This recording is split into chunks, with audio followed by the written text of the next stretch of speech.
Back और अब हम मौजूद हैं दोबारा एक और मेहमान के साथ। लेकिन उससे पहले आपको बताते चलें कि ये प्रोग्राम आप तक पहुंचाने में हमें ताउन हासिल है किरण कुकिंग ऑयल एंड बनास्पति बनाने वालों का। हमारे साथ मौजूद हैं स्नेहा सारिथा नईम जो कि क्लिनिकल न्यूट्रिशनिस्ट हैं एट दारुल सुकून और रजिस्टर्ड डाइटिशियन न्यूट्रिशनिस्ट हैं और दारुल सुकून में एक अच्छे क्वांटिटी में बच्चों को टेक केयर करती हैं।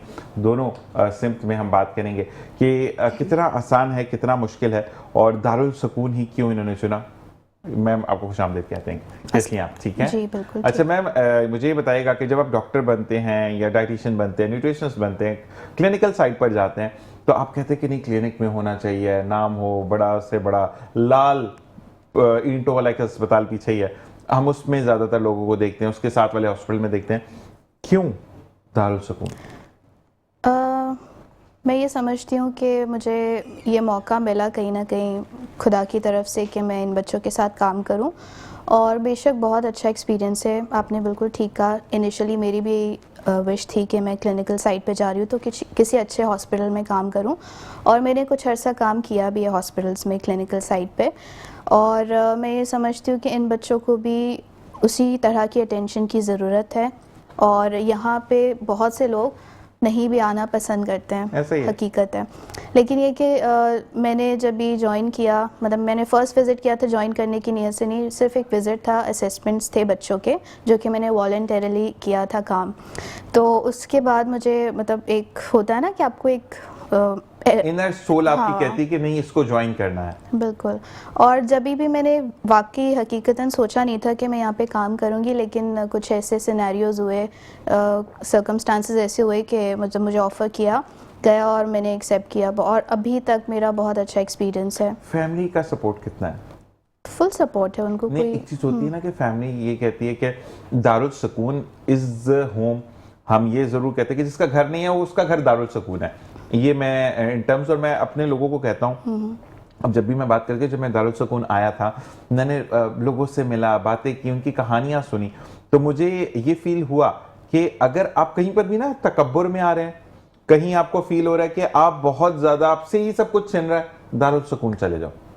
वहां पर जाकर कहानियां सुनो, बेबसियां देखो। देखिए आपको एक घर है, लेकिन आप इस घर में क्यों आए? आपके घर में कोई कदर नहीं है, आपको निकाला जा रहा है, आपको निग्लेक्ट किया जा रहा है। मैं सीनियर्स की बात कर रहा हूँ, ठीक है? कितने लोगों के सवाल, यहाँ पर हमने भी खाना खाया, सब कुछ किया, लेकिन फिर फखर से घर आ गए, लेकिन उनका तो घर ही वही है। अब कुछ नहीं है तो दारुल सुकून है। ये बहुत अच्छी बात है कि बेयारो मददगार दारुल सुकून नहीं छोड़ता। अच्छा मुझे बताइएगा कि आपके पास कितने बच्चे मौजूद हैं, ये कितने लोगों को आप केयर टेक करते हैं? क्योंकि बड़ों के अंदर भी कुछ लोग ऐसे होते हैं जो च्यू नहीं कर सकते, चबा नहीं सकते, तो मुझे टोटल नंबर बताइएगा। अक्रॉस सिंध हमारे पास 800 अबव रेजिडेंट्स हैं जिनको हम निगहदाश्त प्रोवाइड कर रहे हैं और हमारे जहाँ मैं काम कर रही हूँ हेड ऑफिस में फ़िलहाल, वहाँ पे हमारे पास 325 बच्चे हैं जिनकी देखभाल हम कर रहे हैं और सभी जो है डिफरेंट एबिलिटीज़ के साथ हैं, डिफरेंटली एबल्ड हैं, स्पेशल बच्चे हैं, फिज़िकली चैलेंज्ड हैं, कुछ लोग मेंटली चैलेंज्ड हैं। तो उनके हिसाब से जैसी जिसकी सलाहियत है चबाने की, निगलने की या जिस्मानी ज़रूरत जो हम ग़िज़ाई ज़रूरत कहते हैं, जैसी जिसकी ज़रूरत है उसके हिसाब से उसको ग़िज़ा प्रोवाइड की जाती है। और फिर स्पेशल डाइट प्लान्स होते हैं। कुछ बच्चे अगर बीमार हैं या खा नहीं सकते तो जो ट्यूब फीडिंग के ज़रिए भी जो है उनको डाइट प्रोवाइड की जाती है। ट्यूब फीडिंग जो नल की लगाई जाती है नाक के ज़रिए या मैदे के ज़रिए, तो उसमें भी जो है उनको न्यूट्रिशन प्रोवाइड किया जाता है। एज अ न्यूट्रिशनिस्ट मेरा यही काम है दारुल सुकून में कि जो ग़िज़ाई ज़रूरत है हमारे बच्चों की वो पूरी हो सके। ठीक है। अच्छा दर्शक मुझे ये बताइएगा कि जब बच्चे को माँ बाप छोड़ जाते हैं, मतलब मैंने ये वहीं पर सुना था कि कुछ तो माँ बाप ऐसे हैं जो छोड़ के जाते फिर पूछते ही नहीं है। अच्छा बाप का तो मैं फिर देख लूंगा कि वो एक कहानियों में भी सुनते हैं, रियल लाइफ में भी देखते हैं कि दूसरी औरत के पीछे लगा तो अपने असल बच्चों को, बीवी को भी छोड़ दिया। माँ छोड़ जाती है, थोड़ा सा नहीं समझ आया। यहाँ पे मैंने आके एक चीज़ रियलाइज़ की है कि इंसान चाहे मर्द हो या औरत हो बहुत ही बेहस हो जाते हैं अक्सर औकात। और मतलब मैंने इस तरह के भी बच्चे देखे जिनकी मदर्स उनको यहाँ छोड़ कर गई और पीछे मुड़कर भी नहीं देखा। तो क्या कहना चाहिए, हर इंसान एक तरह का नहीं होता, लेकिन आजकल बेहिसी, इनसेंसिटिविटी बहुत ज़्यादा है लोगों में। चीज़ें होती हैं। अच्छा मुझे ये बताइएगा कि बड़ा अच्छा एक क्वेश्चन तो है मेरे पास। अच्छा एक चीज़ और सामने आई है जो मैं आपसे पूछूंगा, लेकिन उससे पहले जो क्वेश्चन आया वो मैं पूछता हूँ कि अब एक दिन का बच्चा आपको वो दे दिया, नहीं अफोर्डेबल है या जो भी चीज़ है, अब आपको कैसे पता चलेगा कि इसको क्या खुराक देनी है, या कैसे आप लोग किस तरह असिस्ट करते हैं कि इस बच्चे अच्छा, को हमारे पास जैसे बच्चे आते हैं हमारे पास या कोई भी रेजिडेंट आता है तो उसके लिए हम मेडिकल असेसमेंट किया जाता है, जो कि हमारे पास पूरी मेडिकल टीम है, नर्सेज की, डॉक्टर्स की। बड़ा ज़बरदस्त ऊपर सेटअप है, मैं देख कर आया। हाँ जी। मैं क्योंकि देखिए माह शोबान शुरू हो चुका है और सबको मेरी तरफ से एक तो मुबारक भी हो, मैं भूल गया पहले कहना, madam thank you very much to make me remind. और साथ साथ मैं ये ज़रूर कहूँगा कि झूठ बोल के कोई फ़ायदा नहीं कि मैं रमज़ान की तरफ हूँ। वाकई में जो फैसिलिटीज़ आप दे रहे हैं, जिस तरीके से चीज़ों को दिया जा रहा है, सबसे पहले तो वहाँ पे तो हाथ पे वो बीपी मॉनिटर जो मॉनिटर लगा होता है, जी। उसके ही आप किसी अच्छे हॉस्पिटल में जाते तो 1000 रुपये तो लगा देते हैं, वो वहाँ पर फ्री है। तो मैं बिल्कुल फ्री ऑफ कॉस्ट जो है इलाज है।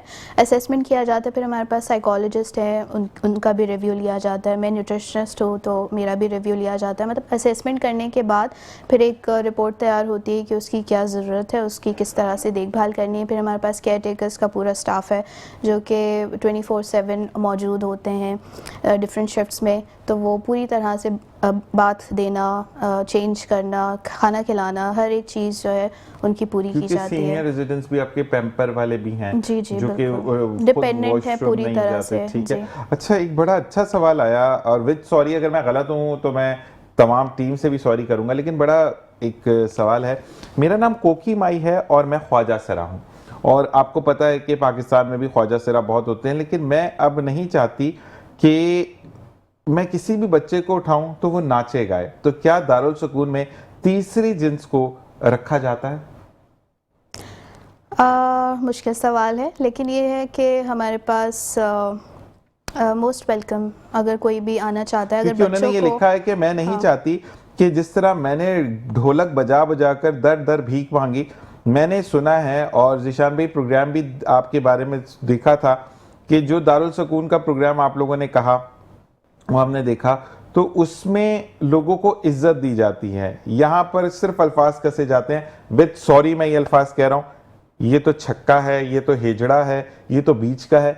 ये चीजें मैं नहीं चाहता कि जो मेरे अंडर बच्चे आए उनको ये सुनना पड़े। बड़ा अच्छा सवाल आपके लिए आया, क्या कहेंगी इस बारे में? अच्छा देखें, दारुल सुकून का अगर मैं थोड़ा सा ब्रीफली आपको बताऊं कि दारुल सुकून ऐसी जगह है जहाँ पे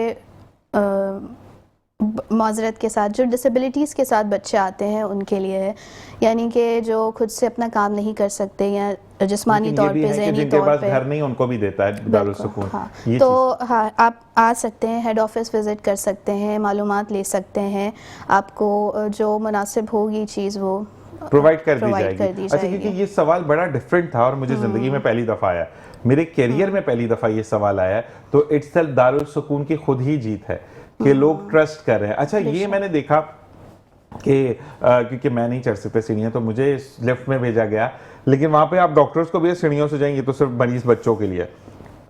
अच्छा वहाँ पर जो सीनियर सिटीजन हैं उनके लिए भी है कि अगर वो जिद करते तो वो लिफ्ट में ही जाते हैं। वो कह रही थी ना, मेरी एक आंटी से बात हुई, मैं तो लिफ्ट से ही जाती हूँ, लिफ्ट में, लेकिन मुझे कि तुम नहीं जाना लिफ्ट से, तुम्हारे लिए सीढ़ियाँ तो वो वाली चीज के उनको इतना घर जितना माहौल दिया गया।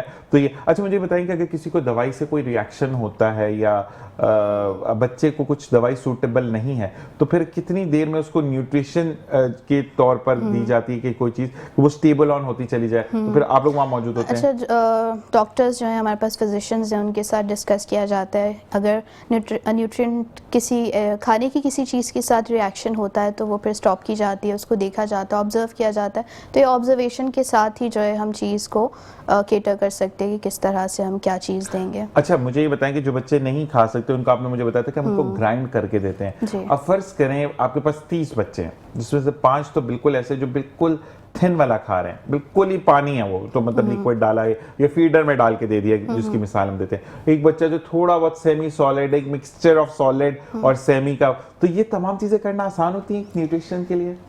देखिए मेरा काम ये है, जो किचन में हमारे पास कुक्स हैं उनके साथ कोऑर्डिनेशन में रहती हूँ, प्लान न्यूट्रिशनली मैं देखती हूँ कि कहीं से लैक नहीं करे वो चीज़, ग़िज़ाइयत पूरी हो, प्रोटीन्स, कार्ब्स, फैट्स, हर चीज़ मुकम्मल हो।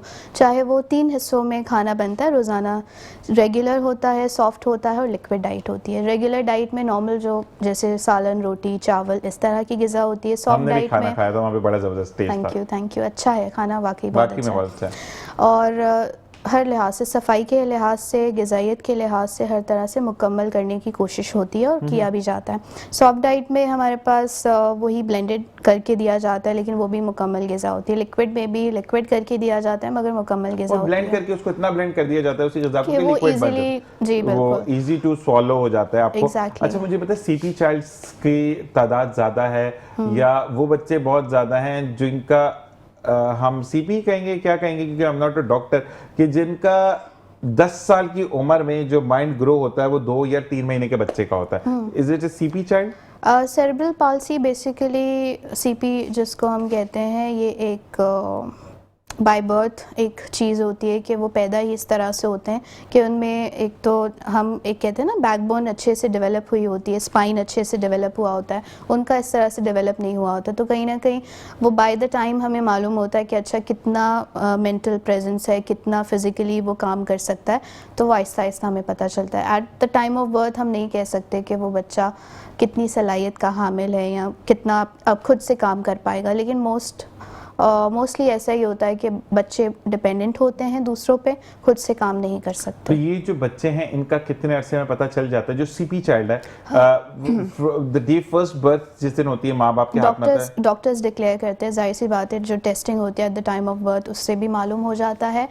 और ऑटिज़म जो है वो थोड़ा सा देर से मालूम होता है, जब भी आप स्कूल एज होती है बच्चे की, या रिस्पॉन्सेज देखे जाते हैं, रिफ्लेक्सेस देखे जाते हैं, तो उसमें पता चलता है। तो it all depends on the child, उसकी क्या डिफ़िकल्टी है या क्या डिसेबिलिटी है, तो उसके ऊपर ही हम फैसला कर सकते हैं। अच्छा, जो बच्चों की वैक्सीन होती हैं, जैसे पोलियो, खसरा, ये तमाम बड़ा बुखार जो बच्चों को लगती हैं, तो उसमें भी आप लोग जो है वो मामला जी देते जी, हैं? वैक्सीन्स भी फ्री ऑफ कॉस्ट दी जाती हैं जितने भी रेजिडेंट्स हैं।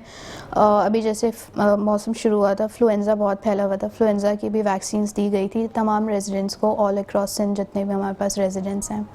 तो कोशिश यही रहती है जितनी प्रिवेंशन हो सके, क्योंकि इम्यूनिटी वीक होती है ऐसे बच्चों की, तो कोशिश यही होती है कि जितना प्रिवेंशन किया जा सके उतना अच्छा है। अच्छा, मुझे ये बताएंगे, at the time of prick, आपने जब नीडल प्रिक करनी है या इंजेक्शन लगाना है, या जिसको आम ज़बान में टीका लगाना कहते हैं, तो मुझे बताएं कि बच्चे तंग करते हैं? हाँ, लेकिन ये है कि हैंडल बड़ा अच्छे से, वहाँ पे हमारे पास स्टाफ बहुत अच्छे हैं, बहुत अच्छा है, बहुत अच्छा है। नर्सिंग स्टाफ कह लो या जो केयर टेकर्स हैं, वो बहुत अच्छे से हैंडल कर लेते हैं, बिकॉज दे नो कि वो बच्चों किस नहीं तरह यार, से। वो मैंने ये देखा है दारुल सुकून का, सब ये समझते हैं कि ये नहीं है, हम यहाँ पर मौजूद हैं, इस बेड पर मैं लेटी हूँ या लेटा हूँ, ठीक है। मुझे बड़ा अच्छा लगा कि वहाँ पे मैं जब गया था, अल्लाह ताला उनको सेहत दे, वहाँ पे एक बुजुर्ग थे, तो उनको वो फीमेल जो आपकी स्टाफ थी, उन्होंने कहा कि अंकल अंकल, वो कहते नहीं, तो कहते अंकल गुस्सा बाद में करेंगे ना, पहले ये चादर मैं सही कर दूँ आपकी, तो फिर आप ना उसके बाद मुझे मारिएगा। मतलब इतना प्यार से उन्होंने बोला कि उन्होंने प्रॉपर्ली उनसे, अच्छा हमारे यहाँ पर क्या है, जो नॉर्मल हॉस्पिटल में किसी को बुरा नहीं कहूँगा, लेकिन गुस्सा दिखाते हैं। अगर बच्चा ऐसा है, कुछ है, तो उसको, या बंदा कोई ऐसा है, प्यार मोहब्बत से। मैं वाकई सलाम करना चाहूँगी केयर टेकर्स को, जितने भी हमारे पास काम करें, क्योंकि इस काम के लिए आपको बहुत बर्दाश्त की ज़रूरत होती है और सब्र की ज़रूरत होती है, जो कि सबके बस की बात नहीं है। ऐसे ही है। और मैं तो खैर उस दिन जिस दिन मैं रिकॉर्डिंग पर जा रहा था, एक और अंकल को इंडोर्स किया जा रहा था, टूवर्ड्स दारुल सुकून के अंदर उनको रेजिडेंस करवाया जा रहा था, वो प्रॉपर्ली रो रहे थे, उनके घर वाले इतने खुश थे। तो मैंने वही कहा, कितनी बेहसी का आलम है। और यहाँ पे थैंक्स टू सुहेल भाई, जिन्होंने तमाम सफ़र को, तमाम चीज़ों को मुमकिन बनाया हमारे लिए, और मैं बहुत बहुत शुक्रगुजार हूँ अपनी टाई टीम, डायरेक्टर रमीज़ खान और मेरी जानिब से, कि बहुत बहुत शुक्रिया सुहेल भाई कि आपने तमाम चीज़ों को हमारे साथ इंगेज किया हमें, कि हम भी इस पहलू पर बात कर सकें, अवेयरनेस मिल सके। विजिट नहीं हो पा रहा था मेरा, मैं अक्सर सोचता था जाना है, तो कोई ना कोई, लेकिन सुहेल भाई ने कहा नहीं जाना है, बिल्कुल ज़रूर जाना है और करके। तो आप कोई मैसेज देना चाहें, क्योंकि हम टूवर्ड्स इस सेगमेंट के एंड पर हैं। अच्छा देखें, एज अ न्यूट्रिशनिस्ट मैं सबको यही कहना चाहूँगी कि अपनी हेल्थ का ख्याल रखें, और अपने फिज़िकली मेंटली, अगर आप कहीं ना कहीं आप डाइट एंड न्यूट्रिशन जो है बहुत मैटर करता है। अगर आप अपना ख्याल रखते हैं, अपनी ग़िज़ा का ख्याल रखते हैं, तो अल्टीमेटली आपको हेल्दी बनने में या एक मुकम्मल इंसान बनने में मदद करता है, ज़हनी तौर पे भी, अच्छा, जिस्मानी एक तौर चीज़ पे और भी। है कि कुछ लोग अगर डोनेट करना चाहें आपको, दारुल सुकून को डोनेट करना चाहें, वो किस तरीके से के आपके अकाउंट के थ्रू करें, फिजिकल आके हार्ड कैश दें, या कुछ लोग जो चाहते हैं कि हम अफ्तारी करें, तो वो क्या बाहर से अफ्तार का सामान लाकर आपके लोगों के साथ अफ्तारी कर सकते हैं? आप दारुल सुकून के नंबर्स ऑनलाइन अवेलेबल हैं, आप कांटेक्ट करेंगे तो वो आपको टाइम स्लॉट देंगे, क्योंकि शेड्यूल किया जाता है, स्केड्यूल किया जाता है कि किस तरह से मतलब कौन से टाइम स्लॉट में, क्योंकि कितने सारे बुकिंग्स आ रही होती हैं उस टाइम पे कि बिफ़ोर रमज़ान। मैं कहूँगी कि अगर आप करना चाह रहे हैं तो बिफ़ोर रमज़ान आप कांटेक्ट करें दारुल सुकून से, और वो आपको फिर बताएंगे आप किस दिन जो है आप आ सकते हैं और इफ्तारी कर सकते हैं और बच्चों मुझे के ये साथ। बताइएगा कि जो हार्ड कैश देना चाहिए या कोई डोनेशन देना चाहे? बिल्कुल, बेशक आके दे सकते हैं, ज़कात के तौर पे या डोनेशन के तौर पे, जो भी आना चाहे वो आके दे सकता है। अच्छा, आकिब एक बच्चा है, उसने कहा कि मैंने पिछले साल से अपना गल्ला जमा करके रखा है और अब मैं आंटी की बातों से सुनकर, मैं क्लास 3 में हूँ, मैं चाहता हूँ कि आंटी हम भी आएंगे। इस चीज़ डॉक्टर बट वो आंटी कहना आपको, तो क्लास 3 का बच्चा छोटा है, नो तो प्रॉब्लम, कह नो रहे हैं कि प्रॉब्लम। आंटी हम आपके साथ आकर रोज़ा ज़रूर खोलेंगे और मैं बाबा से बोलूँगा कि वो आपसे कांटेक्ट करें, मैंने आज छुट्टी की है कि मुझे ठंड बहुत लग रही थी। ओह नहीं, मोस्ट वेलकम बच्चा, ये आप बड़ा कभी अच्छा भी। लगता है कि बच्चे जब बढ़ चढ़कर हिस्सा लेते हैं। बिल्कुल, वाक़ई, और ये एहसास भी पेरेंट्स दिलाते हैं कहीं ऐसे ना ही है। कहीं। चलें, मोस्ट वेलकम बेटा, आप कभी भी आ सकते हो हमारे पास, और बच्चों के साथ आप आके टाइम स्पेंड करो। बल्कि जितने भी व्यूअर्स हमें देख रहे हैं, मैं ये कहना चाहूँगी आके हमारे पास टाइम स्पेंड करें बच्चों के साथ। आप फील करेंगे कि वाकई ये बहुत ऐसा एहसास है कि आप लफ्ज़ों में बयान नहीं कर सकते। दूसरी दुनिया में हम चले जाते हैं जहाँ पर सब कुछ होते हुए भी हम कुछ नहीं कर सकते। अच्छा, मुझे ये बताइएगा कि अफ्तार जो करवाते हैं, क्योंकि मुझे बड़ा अच्छा लगता है, दारुल सुकून में ना मज़हब नहीं है, दारुल सुकून में इंसानियत है। बीइंग अ क्रिश्चियन, आप कहती है कि हम ये भी करते हैं, हम ये भी करते हैं, हम ये भी बिल्कुल, करते हैं। बिल्कुल। तो मुझे बताएं कि अफ्तार का सेगमेंट कैसे वहाँ पर होता है, मतलब इफ्तार का सेगमेंट इसी तरह से होता है कि हमारा पूरा, जब आप देखेंगे जो आपने बात कही एग्जैक्टली ऐसे ही, कि पूरा स्टाफ इन्वॉल्व होता है। बच्चों को बाहर, हम जो बच्चे चल फिर सकते हैं उनको बाहर बिठाया जाता है, और उनके साथ जो भी वालिद मतलब पेरेंट्स आके या फैमिलीज़ आके करना चाह रहे हैं इफ्तारी, बच्चों के साथ भी आ सकते हैं, कोई मसला नहीं है। कोई मसला नहीं है। बिल्कुल। और मुझे ये बड़ा अच्छा लगा वहाँ पर, क्योंकि मैंने ना दारुल सुकून में जाकर मैंने ये देखा कि मज़हब से पहले इंसानियत, यही और हमारा पैगाम है इंसानियत जी। से पहले एज बैरियर नहीं, इज्जत देना, मोहब्बत देना, प्यार देना, और उनको ये बताना यस आप मालिक हैं इस घर के, हम आपके नौकर हैं। मैंने डॉक्टर्स को भी देखा, मैंने स्टाफ को भी देखा, मैंने आप लोगों को भी देखा, मैंने हर एक को देखा ऐसे। जिन्होंने उनको ये बावर करार दिया कि वो तो घर आपका नहीं था, ये घर आपका है और हम आपके नौकर हैं, हम ऐसे। आपके लिए यहाँ पर मौजूद हैं, अगर आप हमें ऑर्डर करेंगे तो हम वो करेंगे। मुझे बड़ा अच्छी वो चीज़ें लगी। और मैंने एक को, मैंने बोला ना वो गेम ओनो पड़ी हुई थी, बचपन में हम भी खेलते थे, तो यूएनओ को मैंने कहा ये मैं चुरा के लेके जाऊंगा ना, तो मुझे वो आंटी कहती हमारे कैमरे भी लगे तो माशाल्लाह ये चीज़ें बड़ी अच्छी मुझे लगी। तो मुझे ये बताएं कि जो यूथ अवेयर होती है, मैं ये ज़रूर रिक्वेस्ट करूंगा अपने स्कूल के बच्चों को लेकर आए।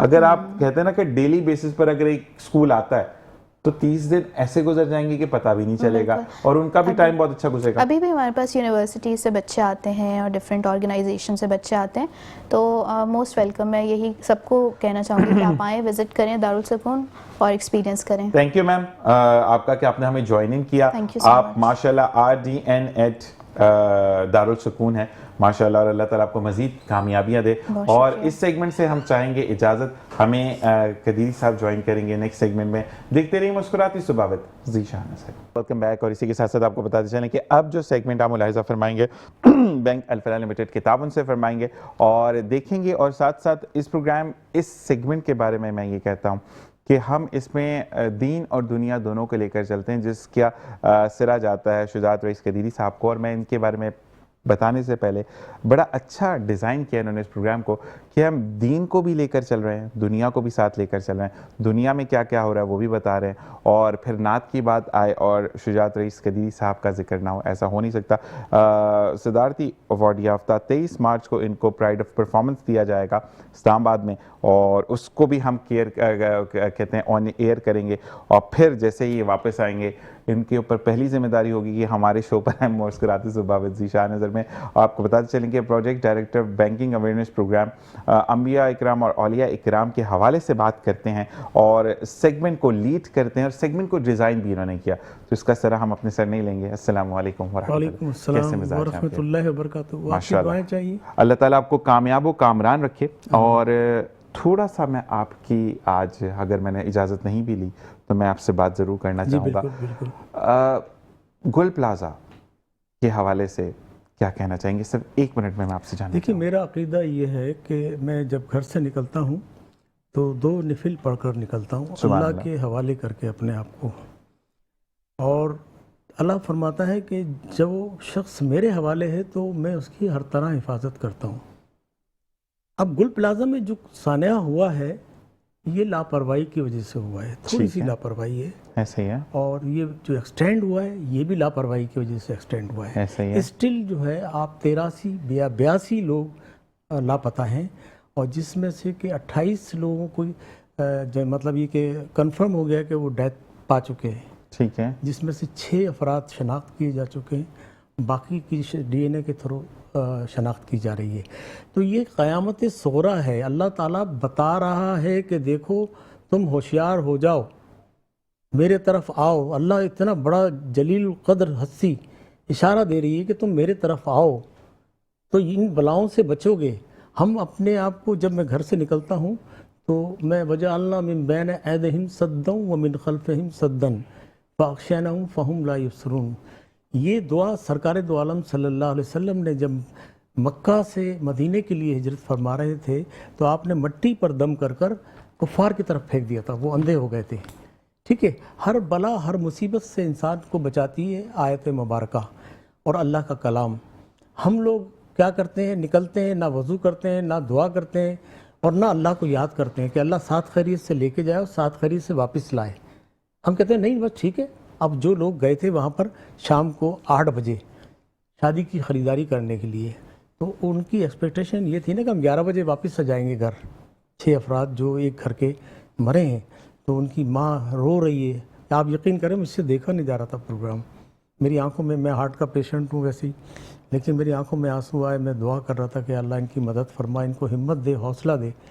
ये सब हमारे और आपके लिए अल्लाह ताला इशारे दे रहा है कि देखो अभी तुम्हें वक्त मिल रहा है, तुम मेरे तरफ रुजू करो। हमने अल्लाह को भुला दिया है। इस तरह के सानेहात जब भी होते हैं, ये अज़ाब इलाही भी होता है। कदीर साहब, नईम अहमद साहब हैं PTV के इस वक्त अंदर फ़राइज़ सर अंजाम दे रहे हैं। उन्होंने कहा कि कदीरी साहब से ये पूछकर बताइए कि ज़ीशान भाई आपका प्रोग्राम देख रहा हूँ और मैंने वाकई में जो एक बेटी ने बाप को नहीं कहा कि मैं सेल लगी हुई है बाबा मैं शॉपिंग करके आऊँ, उस पर लोगों ने इतने गंदे गंदे कमेंट्स किए हैं। उस हवाले से आप क्या कहना चाहेंगे? किसी को बगैर जाने बहतान लगाना और गलत बातें करना, इवन दो आपको पता चल गया है कि उस बच्ची की भी शहादत हो चुकी है इस सिलसिले में कि वो तो अपने मंगेतर से मिलने गई थी, वो शादी की शॉपिंग नहीं, फजूल बातें। देखिए, हुजूर सल्लल्लाहु अलैहि वसल्लम ने फरमाया कि आप किसी की बुराई करें आगे या पीछे तो अपने भाई का कच्चा गोश्त खाएं। ऐसा ही है ना। अच्छा, किसी में ऐब है तो उसकी ऐब जोई ना करें, क्योंकि अल्लाह पर्दा रखता है। ऐसा ही है। जब अल्लाह इतनी बड़ी ज़ात है, अपने बंदे का पर्दा रखता है, आप कौन है किसी के मुताल्लिक गलत बयानी करने वाले, किसी को गलत बोलने वाले? हमें लोगों की इस्लाह के लिए वो रास्ता अख्तियार करना चाहिए जो नरम रास्ता है। अगर कोई शख्स गलत जा रहा है तो उसको आप अपने करीब लाने के लिए नरम रवैया इख्तियार करें, ना कि सख्त। ठीक है। अब जिन्होंने इल्ज़ाम लगाया है ये उनका अपना ज़ाती फ़ेल है जो कि होना नहीं चाहिए। अपनी ज़बान से वो अल्फाज निकालें जो अल्लाह को और उसके रसूल को पसंद है और जो लोगों को पसंद है, वरना खामोश बैठें। वरना खामोश बैठें। खामोशी भी एक इबादत है। बोलना ज़्यादा आपके लिए शर है कि आप फंस जाएंगे। नईम साहब को बोलें कि जी सान्या हुआ है, हमें सबको अफसोस है, लेकिन ये एक अल्लाह ताला इस्लाही तौर पर आपको दिखा रहा है कि देखें मौत का कोई भरोसा नहीं है। एक सांस जा रहा है, एक आ रहा है, पता नहीं ऊपर जो गया वो नीचे आता भी है या नहीं आता। सुभान अल्लाह। ऐसे ही तो एक बुजुर्ग कहते हैं कि जो वक्त गुजर गया वो आपके हाथ से निकल गया, जो आने वाला है उसका पता नहीं है। तो जो आपकी मौजूदा सांस है, साथ आपको मिली है, इसको गनीमत जानकर अल्लाह की इबादत करें, अल्लाह की इबादत करें। अच्छा, एक चीज़ मैं मज़ीद आपसे बात करूंगा, लेकिन अब इस कहते हैं ना कि आलम में जहाँ पर हम बड़े दुख वालों के साथ मौजूद हैं, कराची में ये सानिया हुआ, ठीक है, मैं मज़ीद आपसे बात करना चाहूँगा, लेकिन दिल बड़ा चाह रहा है कि इस वक्त एक कलाम आप मुझे सुनाएं। कलाम तो मैं सुनाऊंगा। आज देखें शाबान मुअज़्ज़म की पहली तारीख है, मैं उस बारे में ही बात करता, लेकिन हम उससे आपने स्टार्ट कर दी। पहले शबान के बारे में मुझे बताइएगा कि शबान के अंदर अगर हम बात करते हैं तो यकम शबान और फिर अगला महीना रमज़ान का आ गया। और मुझे थोड़ी अभी आपसे पहले 2 मिनट में नहीं मैं बता रहा हूँ, मैंने भी अभी वो कहते हैं ना कि उस्ताद वही होता है जो याद रखता है। मुझे भी आपसे थोड़ी देर पहले याद आया था, मैंने लोगों को विश किया। क्या कहेंगे इस बारे में? शाबानुल मुअज़्ज़म सल्लल्लाहु अलैहि वसल्लम ने फरमाया मेरा महीना है। सरकार दो आलम सल्लल्लाहु अलैहि वसल्लम इस महीने में ज़्यादातर रोज़े रखा करते थे और सबको रुजू कराया करते। अल्लाह ताला ने बहुत सारे महीने, बहुत सारे दिनों को बड़ा अजीम करार दिया है, जैसे शब बारात है, ऐसे है, मेराजुल नबी है, ठीक है, ईद मिलादुल नबी है, रमज़ान शरीफ है और ईद उल अज़हा है, शब कदर है। इसमें अल्लाह ताला दुआएं कबूल फरमाता है। बिल्कुल ऐसे। आप रात के बीच के सहर में उठें, अल्लाह को बड़ा पसंद है आपका उठना। हम करते हैं क्या? ये तहज्जुद पढ़ते हैं? नहीं पढ़ते। अगर आप करेंगे तो आप आदी हो जाएंगे। ऐसे ही है, और अल्लाह ताला सुनता है। सुभान अल्लाह, ऐसे ही है।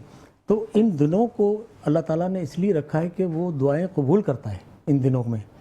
शाबानुल मुअज़्ज़म हुजूर ने फरमाया कि मेरा महीना है, और पूरे रमज़ान के बाद पूरे महीने हुजूर रोज़े रखते थे इस माह में, और सहाबा किराम भी रखते थे। तो हम लोग तो रमज़ान में बड़ी मुश्किल से रोज़ा रखते हैं।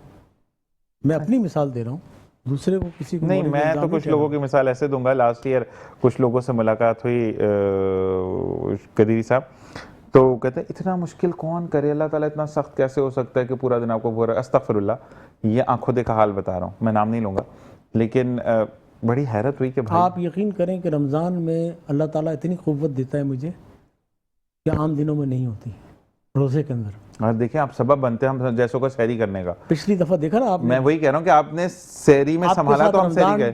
ट्रांसमिशन मैंने की ऐसा ही है। सहरी, दोपहर को पीटीवी, शाम को बोल ने मुझे बुक कर लिया था, वहाँ पर होता था बोल चैनल पे।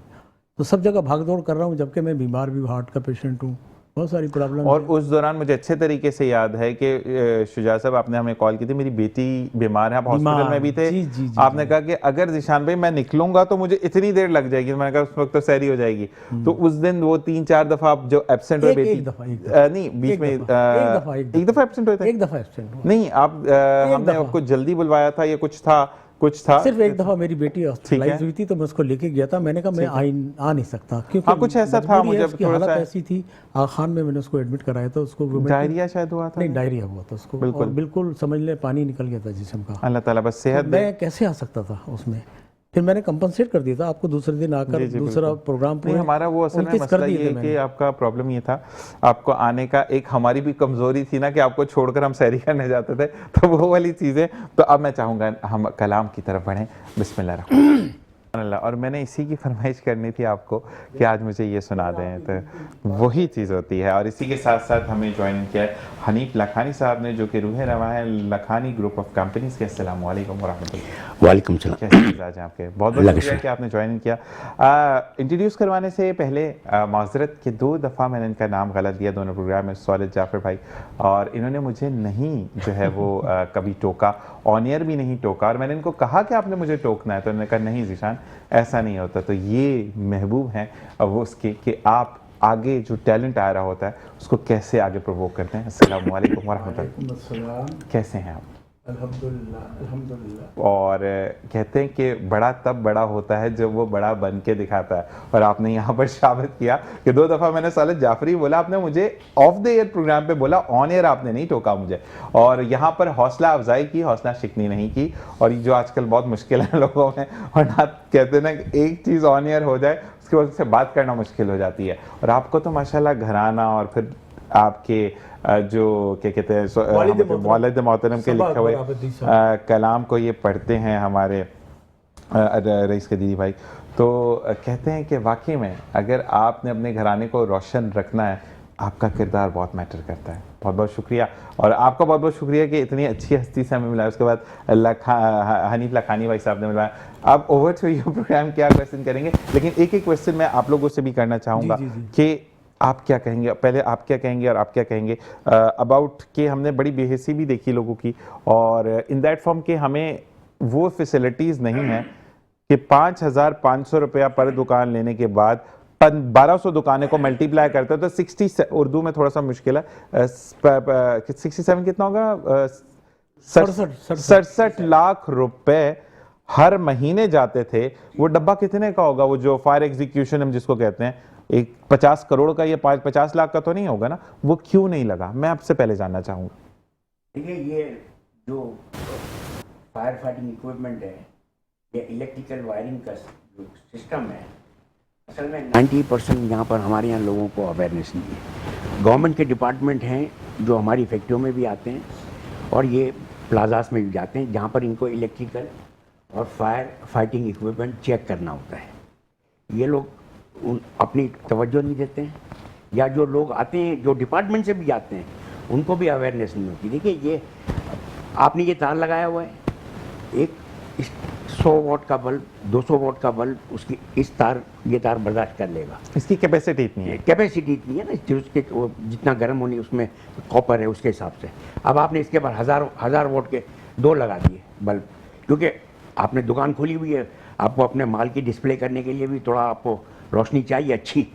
कस्टमर आता है तो आप जलाते हो, भले आप 15 मिनट के लिए जलाते हो, लेकिन आप जलाते हो उसमें वो हीटअप हो जाता है। ऐसे ही है।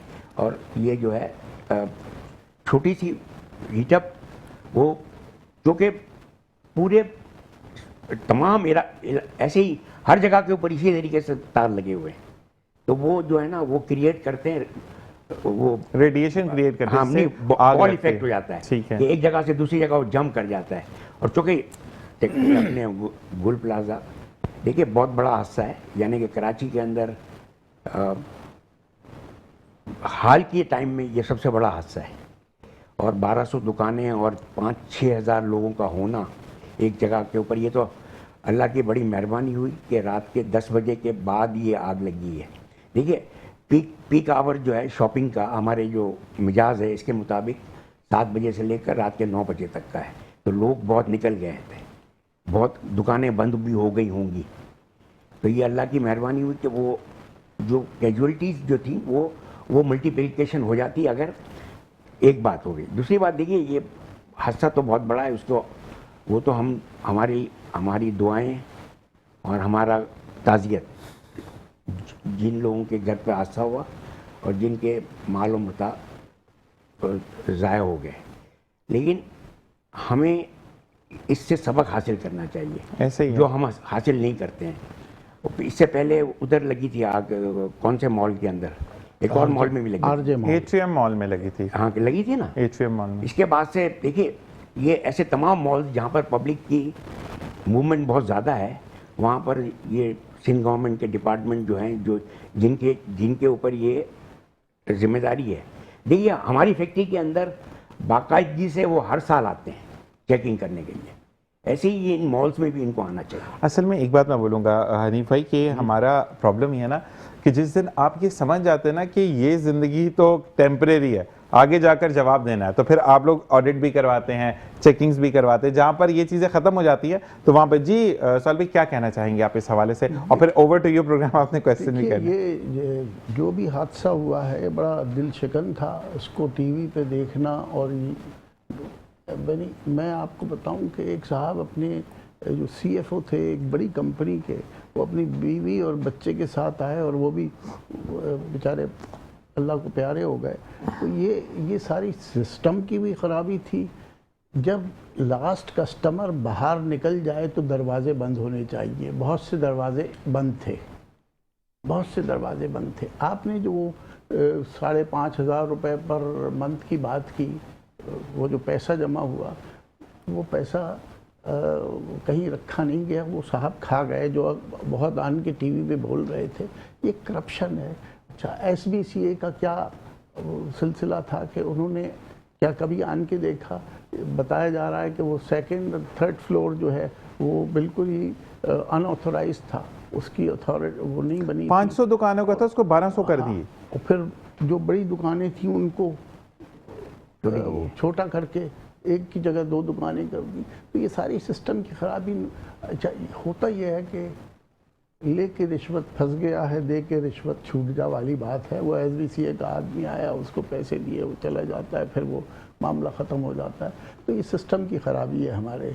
ये एक बड़ी अच्छी बात है कि वो सिंध गवर्नमेंट ने ये ऐलान किया है कि जो जहाँ बहक हुए हैं उनको 1 करोड़ रुपया दिया जाएगा उनके लवाहिकीन को, या ये कि वज़ीर आला साहब ने कहा कि हम दोबारा इसको बना देंगे। मगर कितने दिन में, उतने दिन ये बेचारे जो दुकानदार थे, कारोबारी, इनका क्या नहीं, होगा? इनको कल टसूरी जो गवर्नर सिंध है ना, उन्होंने ऐलान किया कि जो पार्किंग प्लाजा है फिल वक्त इनको वहां पर कारोबार ओपन की इजाज़त दी जाए ताकि कारोबार शुरू करें, और उसके बाद जब दोबारा से गुल प्लाजा तामीर होगा तो उनको वहां शिफ्ट कर दिया पार्किंग जाए। प्लाजा सदर में जो है, सदर में जो है वहां पर। तो देखिए, गवर्नर साहब बोलते हैं, बहुत अच्छा बोलते हैं, बहुत उनके दिल में है। अल्लाह ताला उनको बहुत अच्छा इक़्तिदाम है, उस पर अल्लाह ताला अमल करने की उनकी तौफीक सुनी जाती है, दे। Because he is figurehead. ऐसे ही फिगर हेड है वो। ऐसा ही है। बस हम दुआ कर सकते हैं जो शहीद हो गए उनके लिए कि अल्लाह ताला उनको। अच्छा, एक बात मैं आप सबसे 1-1 मिनट का मैं जवाब लूँगा, ठीक है? सबसे पहले कदी साहब आपसे मुझे बताइएगा, सियासत अभी भी चमकाई जा रही है कि आप हमें वोट देते तो आग ना लगती। कहाँ पर लिखा हुआ है कि अगर मैंने सौलत भाई को जो है वो वोट दिया तो आग नहीं लगेगी, मैंने कदीरी साहब को वोट दिया तो मेरी जगह पर आग नहीं लगेगी? देखिए, नेचर कुड नेवर चेंज, ऐसे ही है। ठीक है ना। मेरी नेचर ऐसी है कि मैं पॉजिटिव सोचता हूँ। मैं चाहूँगा कि मेरे ज़ात से ज़ीशान भाई को फ़ायदा हो। ऐसा ही है। ठीक है, मैं आपकी मुखालफत नहीं करूँगा। ऐसा ही है। तो लोग बहुत से अपनी शोहरत को बामे उरूज बख्शने के लिए मुखालफत करते हैं, होता कुछ भी नहीं है उसके पीछे। ऐसा ही है। जो वेलफेयर करते हैं ना, वो खामोशी से वेलफेयर करके सीधा निकल जाते हैं। ज़बरदस्त। ठीक है ना? सियासत देखें, अपने मैदान में करें। ये मकाम ऐसा नहीं है कि सियासत की जाए। यहाँ तो आपने हेल्प करनी है, सबकी हेल्प करनी है। जो 1 करोड़ रुपया दे रहा है उसकी भी हेल्प करनी है। भाई हम 50 लाख हमसे भी ले, इनको दे 1.5 करोड़ रुपया। सियासत नहीं करना चाहिए, गुनाह है ये गुनाह है। ऐसा ही है। सियासतदान जो भी हैं वो गुनाह कर रहे हैं, अपनी सियासत चमकाने के लिए अगर कर रहे हैं। हम ये देखें, प्रोग्राम कर रहे हैं, बैंक अल-फलाह के हवाले से स्पॉन्सर्ड किया है उन्होंने ना, इतना बड़ा अमाउंट उन्होंने हमें दिया है। क्यों दिया है? कि आप नेक काम कर रहे हैं, इसलिए हम आपको अच्छा, लेकिन sponsor उन्होंने ये कर रहे हैं। रिस्ट्रिक्शन नहीं डाली कि सिर्फ बैंकिंग की, उन्होंने कहा दीन और दुनिया दोनों लेकर चले। और इकोनॉमिक ऑफ पाकिस्तान के हवाले से भी है कि हमारी इकोनॉमी किस तरह ग्रोथ पाएगी। ठीक है जी। हनी और भाई, किसी की बुराई नहीं करना चाहिए, बस ऐसे ही है। बेसिकली। हनी भाई, आप क्या कहेंगे इस बारे में कि जो आकर कहा हमें वोट मिलता तो आग नहीं लगती? ये तो बहुत ही गलत सोच है जिन साहब ने भी कहा है। उन साहब को ये करना चाहिए कि उनको वोट नहीं मिला था तो वो ज़्यादा आगे बढ़कर काम करते, तो अगली मरतबा जिन्होंने वोट नहीं दिया वो भी इनको दें। ऐसा ही है। बिल्कुल, ये तो इन्होंने तो अपने सोच ही अलग कर ली है। तो वो तो यानी कि ये कोई बात नहीं हुई है। यानी आप सियासत कर रहे हो सिर्फ अपनी कुर्सी के जलती लिए। हुई बिल्डिंग में आपको क्या अपनी पता कुर्सी कि के लिए। पत्थर आपको आके लगे, आप आप भी सियासत चले। इसलिए कर रहे हो, आप कोई लोगों की खिदमत करने के लिए या लोगों के मसाइल हल करने के लिए नहीं कर रहे हो। आप जो है वो बोल रहे हो कि मेरे को वोट देते तो ऐसा नहीं होता। ऐसा कुछ नहीं है। अगर आप में काबिलियत होगी, आपका नीयत साफ होगी, तो इस मरतबा नहीं, अगली मरतबा आपको लोग वोट दे देंगे। जी। अच्छा, मुख्तसर एक बात कह सकते आखिर मिनट है, उनसे मुझे आंसर लेना चलें, था। ठीक। देखिए, बिल्कुल सही है, लेकिन ये जो मैंने पहले कहा कि सिस्टम की खराबी है, और जो बजटेड अमाउंट होता है जिस चीज़ का, वो उसका शायद एक बहुत ही छोटा परसेंटेज खर्च होता है चीज़ों पे, और बाकी सब इधर उधर हो जाता गोल हो जाता है। ऐसे गोल ही। हो जाता अच्छा, मैं दरखास्त करूँ जी, जी, कुछ बिल्कुल। सवाल आप कर लें इनसे। नहीं, टाइम खत्म हो चुका है हमारे 1 मिनट का सवाल हाँ। कर लें। पास। 1 मिनट के आप सवाल कर लें मेरे को। मैं तो हनीफ साहब से सिर्फ ये जानना चाहूँगा कि हमारे जो टेक्सटाइल जो है उसकी जो ग्रोथ है वो इंशाल्लाह जो टारगेट्स हैं वो गवर्नमेंट ने भी टारगेट रखे हुए हैं एक्सपोर्ट के, तो क्या आपके ख्याल में ये टारगेट्स मीट हो जाएंगे? बहुत शुक्रिया। देखिए, मेरे को तो तकरीबन 50 साल हो गए टेक्सटाइल का काम करते हुए। माशाल्लाह। मैं आपको एक बात बता दूं कि जो इस वक्त जो हमारी टेक्सटाइल की सूरत हाल है ना, उसकी जो ग्रोथ है ना, वो अभी फ़िलहाल तो नहीं आ सकती। ठीक है। वो लैक लस्टर ही रहेगी, स्लो रहेगी। इसकी वजह ये है कि हमारी जो कम्पिटिटिव पावर है ना, वो बहुत इरोड हो गई है। हमारी जो यूटिलिटीज कॉस्ट हैं वो दुनिया से हम लोग महंगे। मैं सिर्फ हमारे रीजनल कंट्री की बातें नहीं कर रहा हूँ, ये हम लोग उससे भी महंगे हैं, यूरोपियन कंट्रीज से भी हो गए हैं महंगे। बिल्कुल।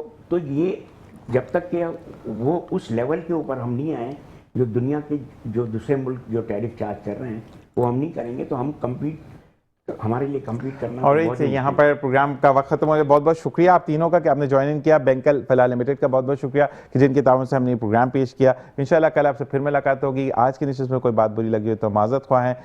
पाकिस्तान जिंदाबाद, जिंदाबाद, पाक आर्मी पाइंदाबाद। अपना और अपने प्यारों का ख्याल रखिएगा। अल्लाह नेगे।